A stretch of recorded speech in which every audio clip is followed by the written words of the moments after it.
क्या Alice in Borderland season 3 को बनाना भी चाहिए था? क्या AIB3 एक्चुअली फ्लॉप है? वेल, इस पॉइंट पर AIB के सीजन 3 को लेकर हेटर्स और लवर दोनों ही एक्चुअली अपने पॉइंट्स पर सही हैं। बट इस वीडियो के एंड होते होते आपको ये तो समझ में आ जाएगा कि सीजन 3 को दिया जाने वाला हेट कितना बेफिजूल का था और ये सीजन एक्चुअली कितना अच्छा है। वेल, वो तो आप जानेंगे इस वीडियो में, क्योंकि आप देख रहे हैं टर्मिनेटर। सो AIB सीजन 3 को लेकर जो इतनी मिक्स्ड बातें चल रही है कि ये फ्लॉप भी है, लेकिन अच्छी भी है, बेकार भी है, बट मजेदार भी है, आखिर ऐसा क्यों? इस सब का कारण था एक्चुअली AIB का सीजन 1 और सीजन 2। हेटर्स की तरफ से सबसे बड़ा सवाल ये है कि AIB के सीजन 3 को आखिर बनाया ही क्यों गया जब मांगा एक्चुअली सीजन 2 पर एंड हो जाती है। तो या एलिस इन बॉर्डरलैंड एक नेटफ्लिक्स एडेप्शन है जो कि एक्चुअली एक जापानीज मांगा से उठाई गई है और उस मांगा को एंड कर दिया था जब AIB का नेटफ्लिक्स सीजन 2 टोटली एंड हो जाता है। हालांकि उसमें जोकर का जिक्र है, लेकिन जोकर का कोई काम नहीं है, बट स्टिल नेटफ्लिक्स ने सीजन 3 को जोकर के ऊपर बेस कर दिया। और एक्चुअली इसको करने के पीछे की वजह थी या वो लेजेंडरी सीरीज जो हाल ही में वर्ल्ड वाइड फेमस थी। यस,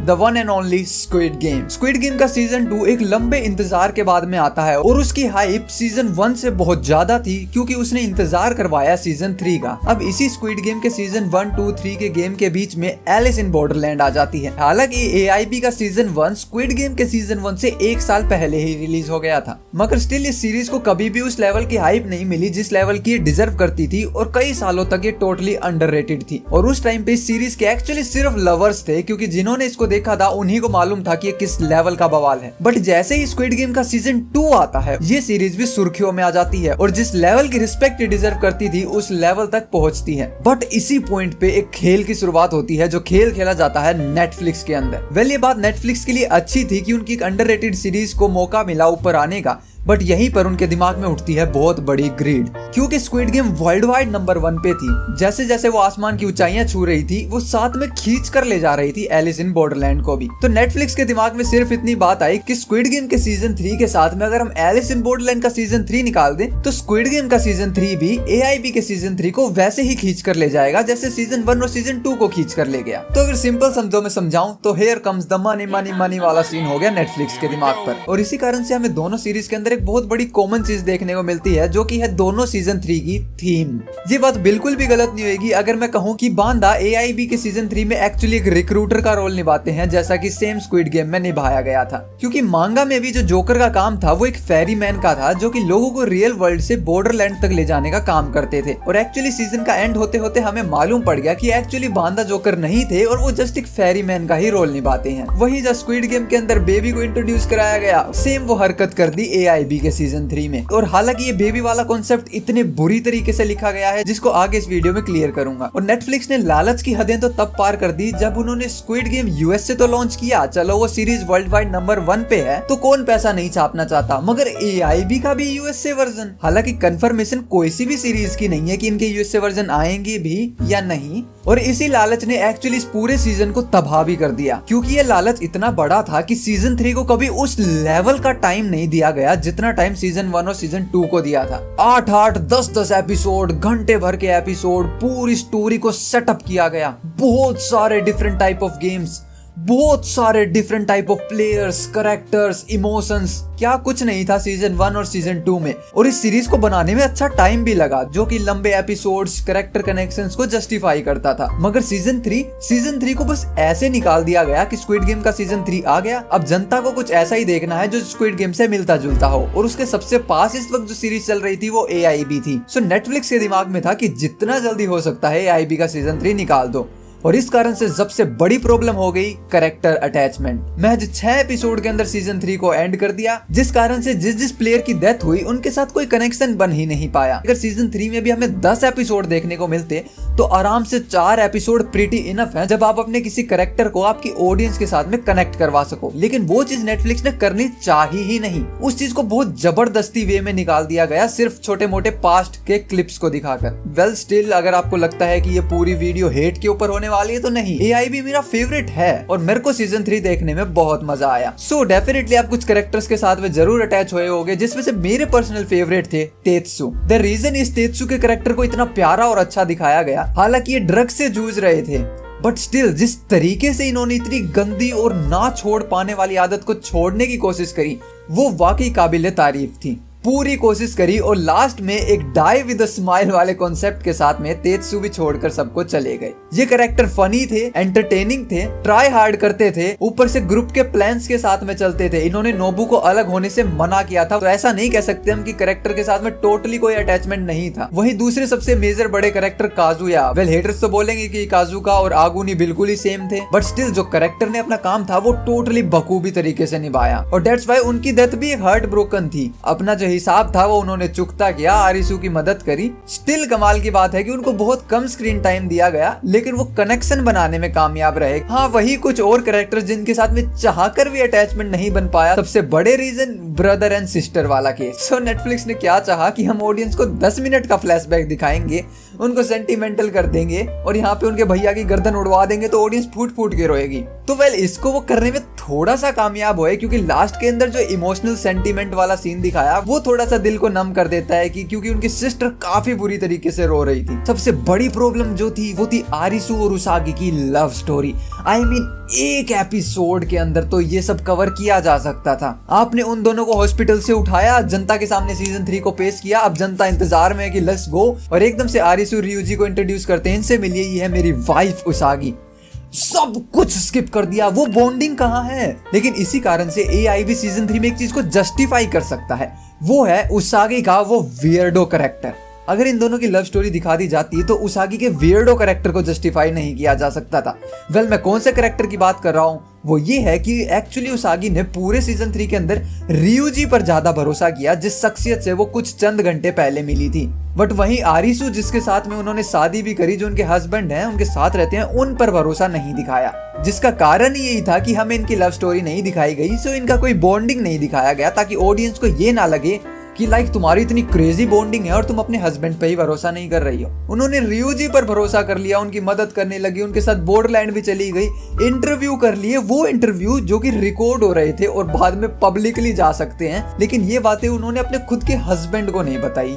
वाह, अब इस वाह के लिए ही इन्होंने एक्चुअली लव स्टोरी को काट दिया। सो इतना हेट मत पहुंचाओ, वो बहुत बड़े बड़े राइटर्स हैं, उन्होंने सीरीज को ऐसे बनाया हुआ है और जनता इसको ऐसे ले जा रही है। वही अब रियूजी का जिक्र चला है तो पता नहीं फॉर नो रीजन इतनी हेट दी जा रही है। जनता फिर से वही गलती कर रही है जो उन्होंने स्क्विड गेम के एमजी को इनके साथ करी थी। ना तो एमजी को इन विलन थे और ना रियूजी विलन है, दोनों ही कैरेक्टर्स को जनता ने समझने में वही बड़ी गलती कर दी। मैं कहता हूँ रियूजी एक बहुत बेहतरीन कैरेक्टर थे और उन्होंने बखूबी निभाया, एक भी गलती करे बिना। लेकिन वहीं हेटर्स कह रहे हैं कि इन्होंने उसागी को किडनैप किया, लास्ट में छोड़ दिया, खुद मर गए। सब समझाता हूँ मैं, एक्चुअली इसके लिए हमें रियूजी के कैरेक्टर को समझना पड़ेगा। और उनकी स्टोरी ये है कि रियूजी एक प्रोफेसर थे जो अपने सपनों को लेकर बहुत पैशनेट थे। समटाइम्स आपको अपने पैशन को, अपने प्रोफेशन को, अपने प्यार को चूज करने के लिए बहुत टफ चीजों को चूज करना पड़ता है। सो दैट्स व्हाई जब उनकी स्टूडेंट ने फर्स्ट टाइम एक ड्रग बनाया जिससे वो बॉर्डरलैंड में जा सकती थी, रियूजी ने मना कर दिया कि हमें इसके साइड इफेक्ट्स नहीं पता।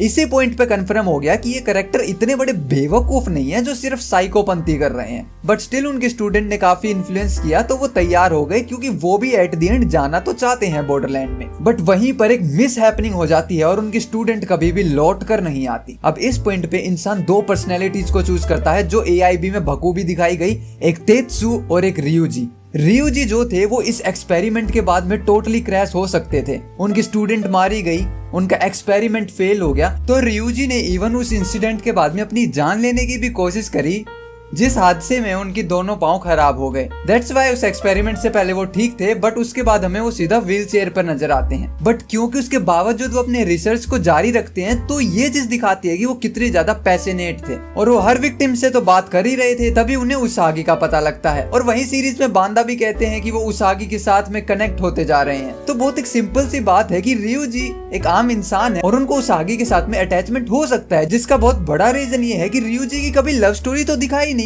सो हम ये टोटली मान के चल सकते हैं कि उनकी कोई लव स्टोरी है नहीं। सो इस पॉइंट पे ये टोटली जायज है कि वो उसागी के साथ में फीलिंग्स से कनेक्टेड हो गए और इसी फीलिंग्स के कारण वो उसागी को मार नहीं पाए, क्योंकि अपनी मोहब्बत की जान लेना बहुत मुश्किल है। और बिल्कुल लास्ट पॉइंट जब वो वोर्टेक्स में जा रहे थे उसागी के साथ में, वो उसागी को इसलिए लेकर जा रहे थे क्योंकि वो जान नहीं ले रहे थे उनको एक ऐसा सिंपल सा रास्ता मिला जहां से वो इस दुनिया से मुक्त होकर मौत की दुनिया में जा सकते हैं।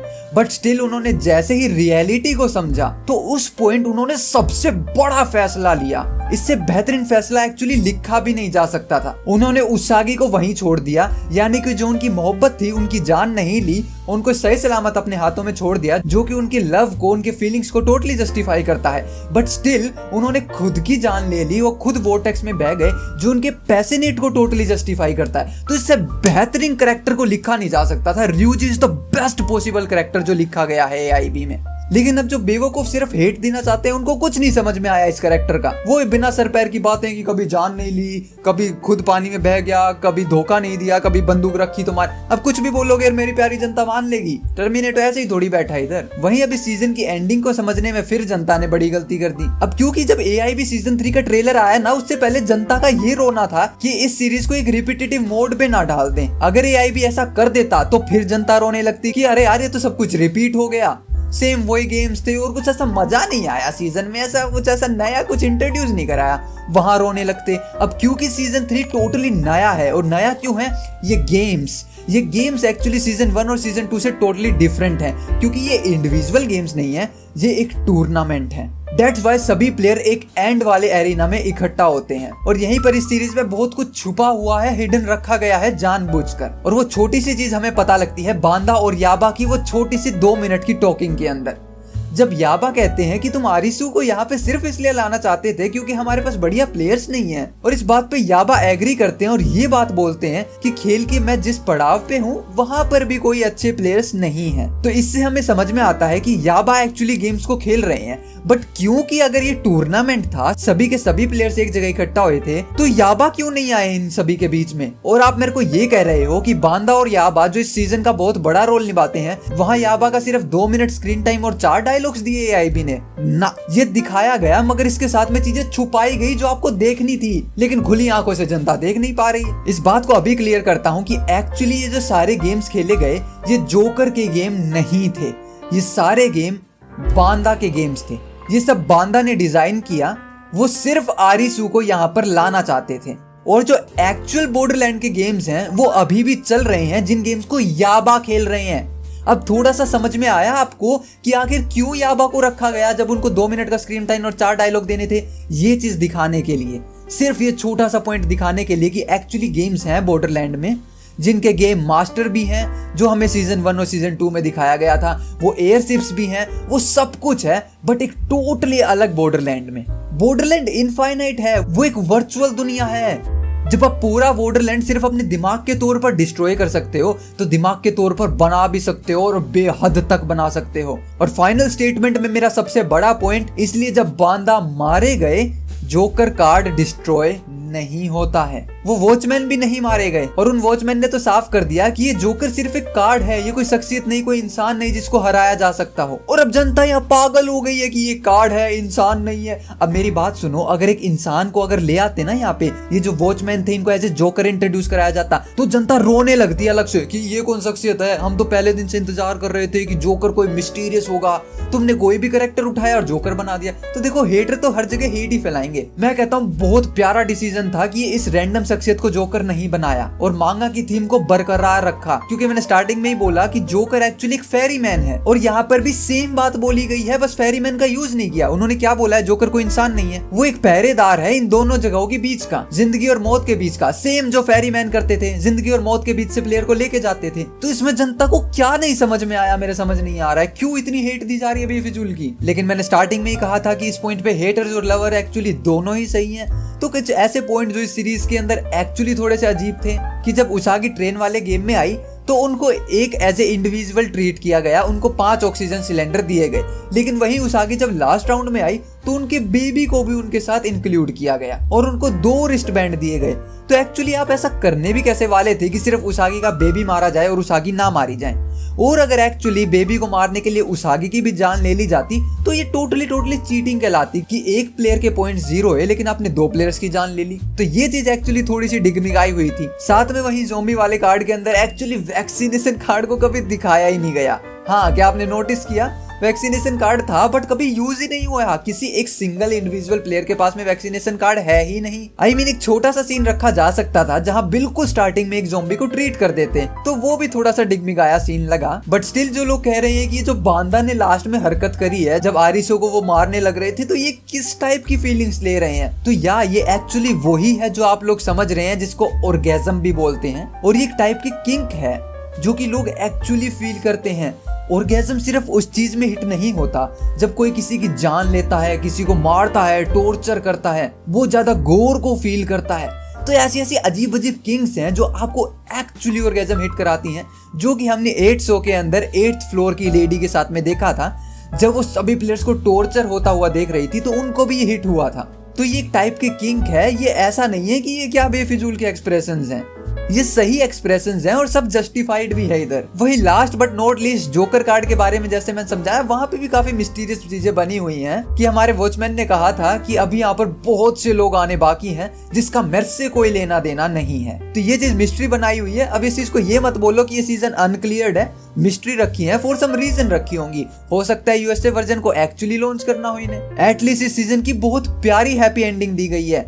स्क्विड गेम में सैड एंडिंग दे दी थी ना, किसको पसंद आई थी बताओ? किसी को नहीं आई थी। अगर वो 10 out of 9 थी, अगर मासून की उनको जिंदा रख देते तो 10 out of 10 एंडिंग हो सकती थी। बट स्टिल स्क्विड गेम का सीजन 3 भी बहुत प्यारा था और यहाँ पे शुक्र मनाओ एक बहुत प्यारी हैप्पी एंडिंग दी है।